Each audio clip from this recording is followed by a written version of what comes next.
əziz cəmaatımız, mənim dindar dostlarımdan biri var, Hacı İqbal, Allah kömək olsun. Vasif Məmməd Əliyevin elmi işçisi oldu. İndi də elə adamlar parmağına sayılar. O cür alim şəxsiyyəti tanımırıq, ortalığa çıxdı. Evində qamışdan toxulmuş bir palazın üstə yatırdı. Abdullahın məclisinə gəlmişdi, xətrimi çox istəyir.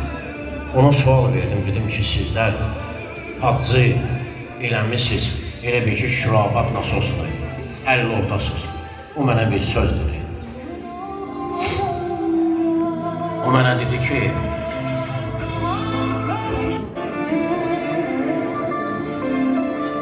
İmam Sadiq əleyhissalam buyurub ki, Kəbə evi bizim ürəyimizdir. Orada bizim cəddimiz Əli İbn Əbi Talib dünyaya göz açır. O Kəbə evində doğulur. O bizim Əhl-i Beytin ürəyidir. Oranı sahibsiz, yəsiz, başlı başına qoymuyor. Gəlin ona sahib çıxın, ziyarət edin və orada olun. Bu nöqteyi nəzərdən bizlər o ürəyi ziyarət eləməyə gedirik. O cümlədən də mənim əzizlərim, şəhidlər bizim ürəyimizdir. Orada dəfn olmuş yadigarlarımızdır. Orada olan qəlblərimizdir, könüllərimizdir. Onları sahibsiz qoymuyor, ziyarət edin. Üzr istəyirəm, bəzən olur, elə ev naqis adamlar girib ora qovulublar. Bax, belə yəsiz qalanda başqa ünsürlər yol tapar ora. O ürəyi başlı başına bıraxmıyor. Ona sahib çıxın, ona yiyə durun, onu ziyarət edin. Sensiz geçen günler, inanın geçmedi. Güler sızıldayır sen. Sensiz geçen günler, inanın geçmedi. Güler sızıldayır sen.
Gel ki bahar gelsin, gönlüm sevinsin.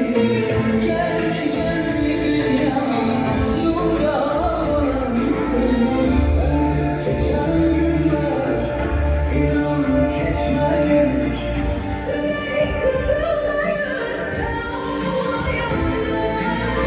Sensiz geçen günler, inan geçmedi. Ürek sızıldayır sen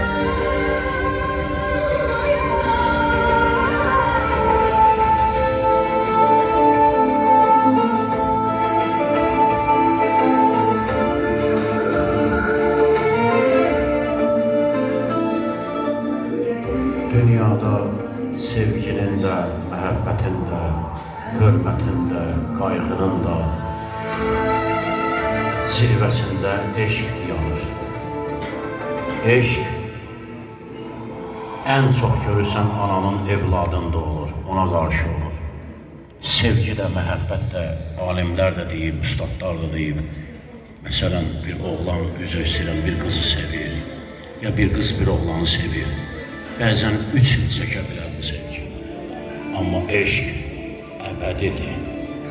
Eşq, əyn, şin, qaf. Füzuli necə deyib? 3 hərf 5 nöqtədir. Əyn, şin 3 dənə nöqtə, qaf 2 nöqtə. 5 nöqtədən 3 hərfdən ibarətdir. Adəmi Allah Taala eşqidən xəlq edir. Eşqlə hamı Allahı tanıyır. Eşqisiz mümkün deyil. Bugün şəhidlərimizi də eşqlə, şövqlə, məhəbbətlə, sevgi ilə yaşadırıq. Onlardan ötəri lap özümüzü öldürürük. Allah onların məqamını uca eləsin. Onlar ali varlıqlardır. Mələkdən üstündülər. Allah Taala axirət günü görər gözlər onu ki, onlar hansı mərtəbədə, hansı zirvədədir. Bu əl çatmazdı bizlər üçün. Ona görə ki, dünyada hələm ki sağım. And olsun Allaha. Əli bin Talib deyib ki, heç dünyadan o adam olmayacaq ki, can verməmiş, yəni o məqamda bizlərlə görüşməsin, rabitə olmasın. Hər şey necə yazılıb, elə də olacaq. Mən namaz qılırdım, ibadət edirdim, İslam araşdırırdım. Bəzən düşünürdüm, 80-cı illərdə, 81-in əvvəlində dünyası dəyişmiş cavan atam yuxuma gəldi. Ondan soruşdum ki, o dünyadasan, mən bu dünyadayam. Oxuyuram, bunlar, sən oradasan, həqiqətdir, yoxsa yalandır. Dedi, hər bir şey haqq. Bu qədər bizim seyidlərimiz, Mir Sərif Baba, Seyid Lazım Baba, Mir Mövsüm Ağa, Seyid Rıza Ağa, Seyid Füqara, hansı sayın, hələ imamları o günlərin bilmirəm mən. Bir belə adamların axı, bu ağlı var, dərrakçısı var, şuuru var. Bu din yalan deyil. Zəlikəl kitab-ı la reybə fîh hudən lil muttəqin. Biz bunları Allah qarşısında kiçilməyi özünə ar bilməyənlər üçün yazmışıq, göndərmişik, nazil etmişik. Hudən